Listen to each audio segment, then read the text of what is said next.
Previously on Her Hour. This is Vera reporting live from a random location here in Harare, Zimbabwe. And today we're going to do a bit of a research to find out, did people actually practice what they studied at university? And if so, do they feel like that education or what they got at university is actively contributing to what they are doing now in their lives? You deserve a photo shoot every hour. It's your hour. Camera, lights, flash. Tick, strike up, pose. Oh, swag, drippy, click, strike up. That's how me body sing, but girl. The wildest thing that have come from... Okay, first I was talking about being a colored Zimbabwean. So apparently we can't be anything else besides mechanics. You know, if people see me, they assume that, you know, I should know how to fix a car. Bam! I'm joking. Hey, our Rangers, how are you doing? Yes, I know it's been a bit of some time. Yeah, we took a break. We took a bit of a break, but we are back with a bang. And as you can see, I am not with Jordan today. I am joined by the beautiful, the lovely Progress, Chaya. Yes, and she's one of the Her Hour 6. And this episode, what are we looking at this episode? The misrepresentation of marginalized communities. Okay, yeah. And this is our last episode of the Miseducation through Misinformation series. We are going to talk about the misinformation about the marginalized communities, like the Vera community, queer community, and the colored community. So we are going to ask people from different people on what they were misinformed about this community. Exactly. And then ask the representative from this community to comment on whether these things are lies or if they're truths. Because I think the biggest issue that we have, especially with marginalized communities, is that people just make up their own ideas, their own perceptions, and then at the end of the day, what do? We just believe what we The other thing, I think maybe they lack coverage from the mainstream media that make people to have different misconception about what they do and what they represent. Yeah, definitely. So enjoy the episode, and then we will see you at the end of it all.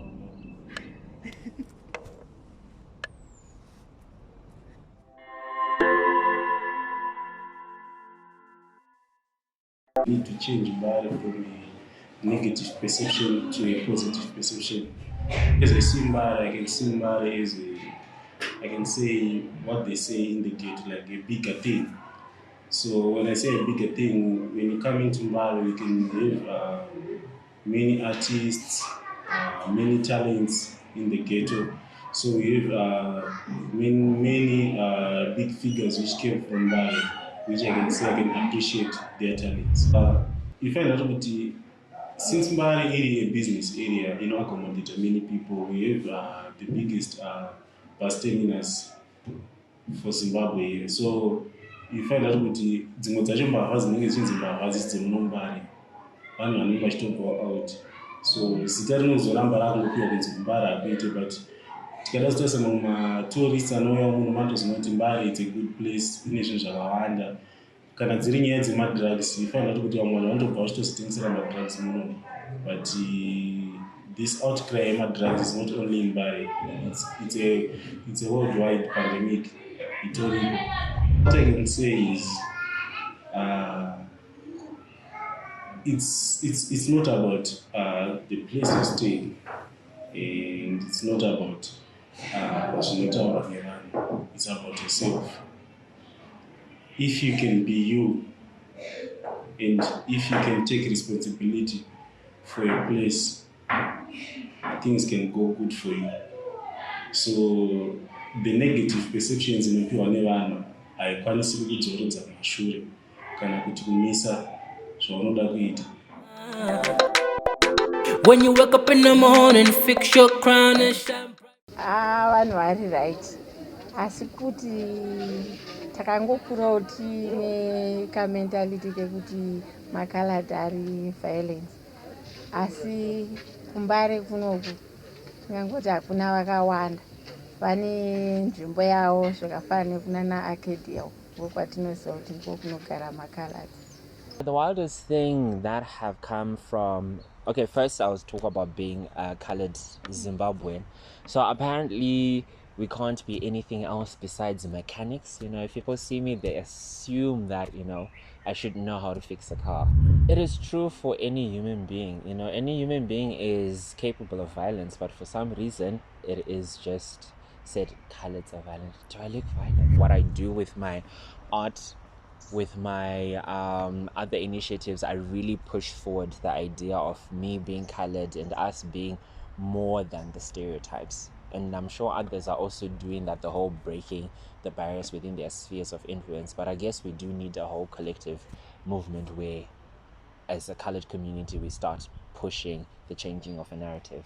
Okay. I must acknowledge that the government is making some effort to sort of like meet the needs of young Zimbabweans, but then now when we now get to actual specifics, like minorities, there's still some work that needs to be done regarding minority groups, and even for some of us still having that whole 00 at the end of our IDs, that really, it's traumatizing to an extent, you know, having like 2 zeros, which literally mean, you know, you're beyond nothing. You know, 1 0 is enough, but 2.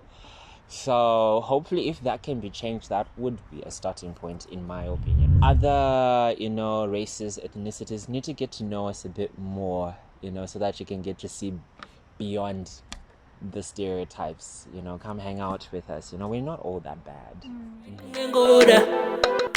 If you didn't know, I dedicate this tune to What's good, guys? What is popping? As you can see, we are in different locations. So we decided to just do it over Zoom so that we could get as many perspectives as possible.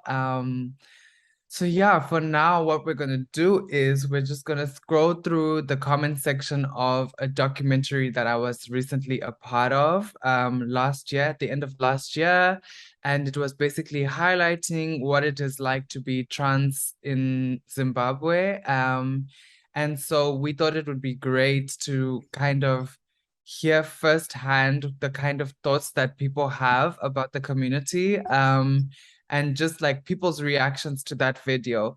So we will definitely put the link for the video if you would also like to see it in the description box, just so that you have some context in case you're interested. And then you can also check the comment section for yourself so that, you know, you can see what's popping, you know. So yeah, we're just gonna do that. Schooling on this because I never seem to get it. Sin is a sin. That's a serious misconception that I feel like is kind of a thing. I think something a lot of people believe is that, you know, in the Bible it says homosexuality is an abomination, what.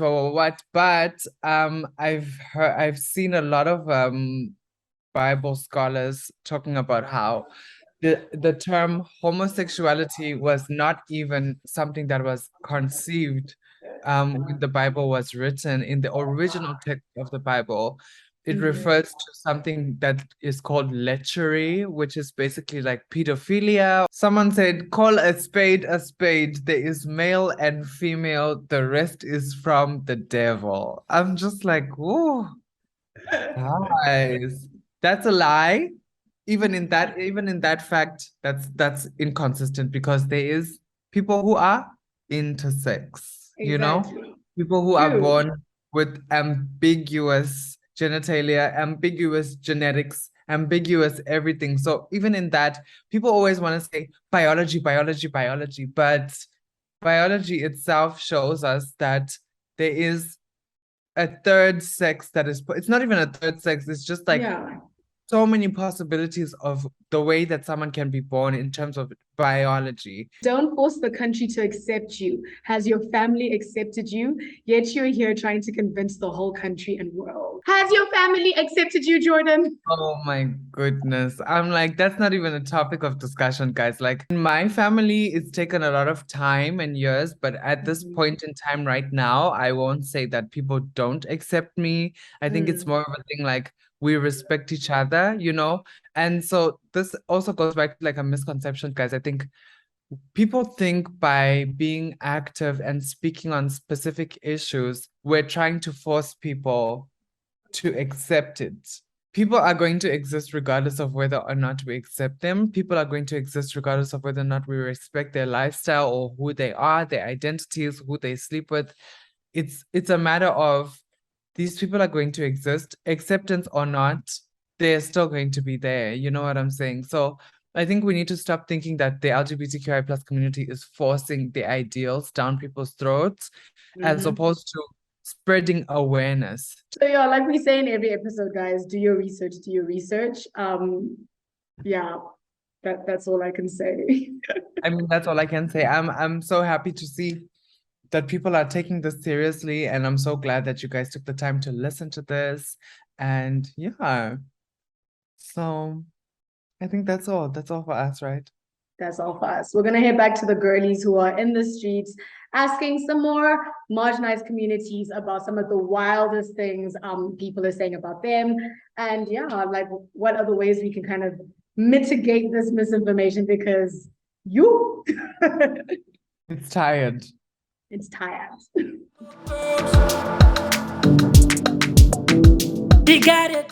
Mwana mumwe anozvarwa akanaka mumwe akaremara asi vanhu ava vanenge vari vanhu vari suppose kunge vachibatsirwawo kana necommunity.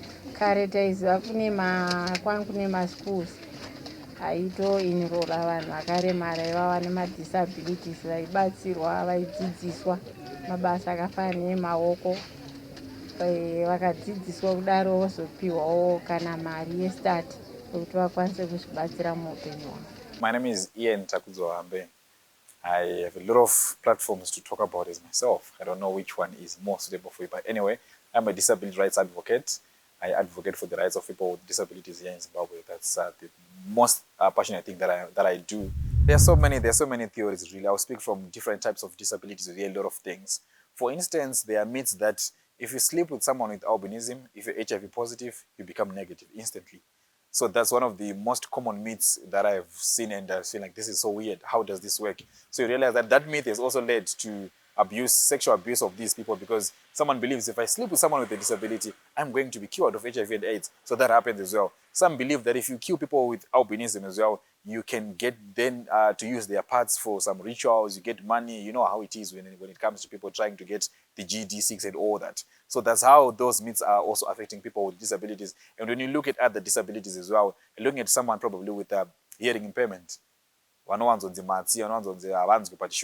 those people have been also, victims of myths and misconceptions within the society. When they say this one has got a hearing impairment, they translate that to say it's a result of the parents that try to do some rituals with their kid to get rich.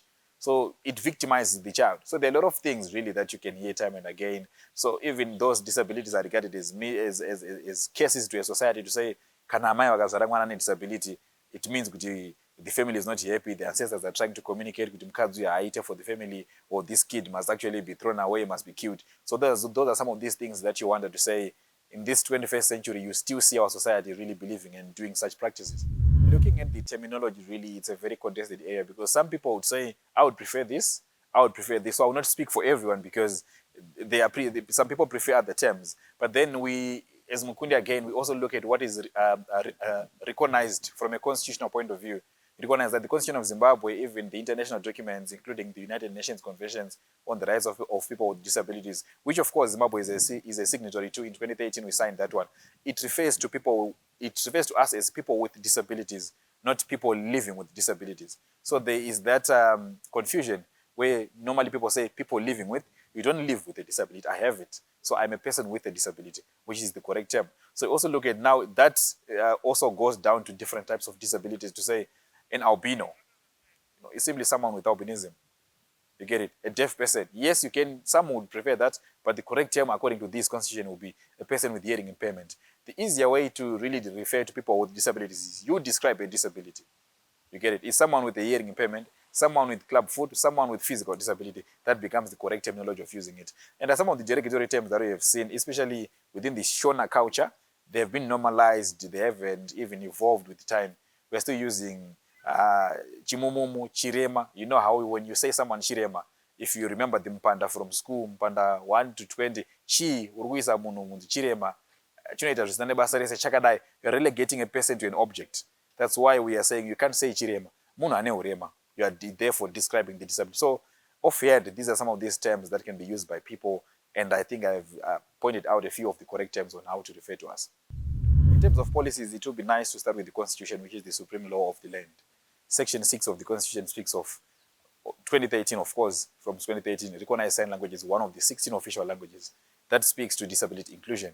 It also have got section 54, which speaks of non-discrimination. That means that the law, the biggest law in land, speaks to some of these issues, though there are gaps that could be done better. Then there are also other policies. We now have a disability policy, which was launched in June 2021 by His Excellency. And now there is actually a bill that is being worked on to have a Disability Act. The Disability Act that we currently have is the one of 1992. That's why we're trying to repeal that, because it speaks to the needs of back then. It doesn't speak to the contemporary society. So these are some of the laws that are there in terms of disability. And not necessarily maybe policies, but the disability policy therefore establishes a disability department within the Ministry of Public Service, Labour and Social Welfare, which is responsible for spearheading the implementation of the provisions of this particular policy. So that's why we are saying there are a bit of laws, but we feel we can come up with more policies, right?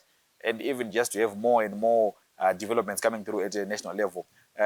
In terms of political representation from a policy point of view, there is a provision that there are 2 seats reserved for senators with disabilities in each and every session. Again, that's a good move, but we also feel 2 enough. And we also need people in the National Assembly.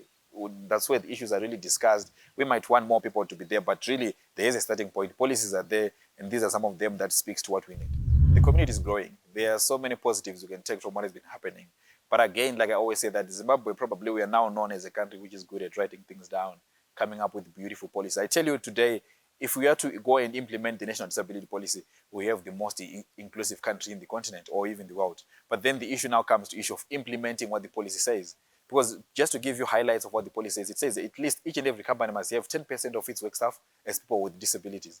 That means you're harnessing the employment factor. It also says that sign language should be respected in all government institutions. That means you must be seeing sign language interpreters in the hospitals, in the police stations, whereby you go, you report your case, you're someone with a disability, visual impairment or hearing impairment. You go, you want to report your case, there's no sign language interpreter. The policy speaks to that all these institutions must have sign language interpreter, but you don't get them. That's why I'm saying if we are to implement what the policy says, we can actually become the most important and the most inclusive country. It speaks to issues to do with transport sector for people with disabilities, what can be done for them. You realize that the countries, we are still importing Zupcos, we are still getting more and more transport are being more modified. But the problem is you don't get to find maybe one just Zupco bus that has got that facility to lift someone with a wheelchair, just to put them somewhere space. And even just a policy which speaks to how you can prioritize people with disabilities on a queue for Zupco. Sometimes it's all about because there is no law that speaks to that. As long as it's a policy, as long as it's not implemented, it becomes problematic. And the other issue that is there in terms of what the Constitution says and the policies, the policy came after the Constitution. So there are some provisions which are in the policy which sort of contradicts with the Constitution. And that means we have to go back to the Constitution because that's the supreme law. So if you go back to the Constitution, you change it a bit so that it also accommodates provisions of the policies. For instance, the 2 senators that I made reference to earlier on, they are not selected, they are not voted for by anyone with a disability in the country, according to the Constitution. The policies say, yes, anyone with a disability must be able to select a senator which they want. But now, when you look at what is actually happening, because the establishment of the Constitution says there are certain organizations which are called DPOs, Disabled People's Organizations, which are very few, the selected few, then they also select members, which will therefore vote to choose senators. That's what the Constitution says. The policy says everyone must have a chance to vote for the senators they want. So that becomes a contradiction. That's just an example of how provisions of the policy must also speak to the amendment of the Constitution for us to have the policy being fairly implemented. I would say one thing that I always say, hey, see a person before you see a disability. Don't look at their disability first. See a person. You must be able to see me before you see my clubfoot as a disability. See someone in a wheelchair. See the person first. Don't see the wheelchair. And just look at them just like anyone else. Don't look at them as someone who probably deserves some special treatment or we must be feeling some sort of pity for them. Treat us like human. we are human beings. We also want to treat you like human beings. That's what I would say. Remember, it is you and me who can make the change. That's what we say as Mukundi, to say the change starts with me and it starts with you. Thank you. Wow, that I feel like today my mind has opened a lot. I think it's also really important. I don't know, has your perception changed? Yeah, these communities are just like the other communities. If you really watch and understand these things. I really thought that all colored people were violent, but clearly not. I was greatly mistaken. Thank you for that information. But yes, guys, please make sure that you write your comments in this comment section below. Let us know. Don't forget to follow us on all of our social media handles. Yes, subscribe. I think all the information is on the screen now.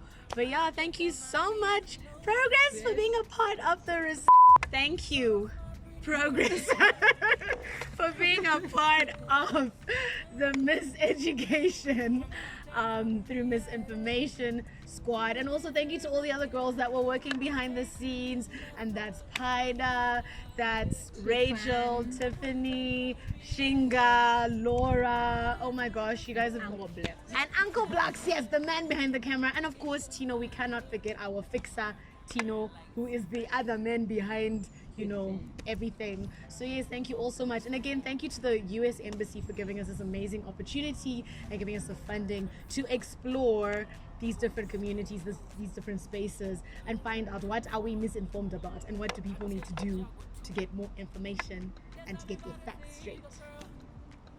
Bye guys, we'll see you in another lifetime. We love you. Tick, strike a pose. Oh, swag, drippy, drippy, click, strike up, pose. Clap for what up? He already paid her dues. Word. Clap for Wagon. He already paid her bills. You are something of amazing, chocolate beauty with brains mixed in one. She got it from her mom.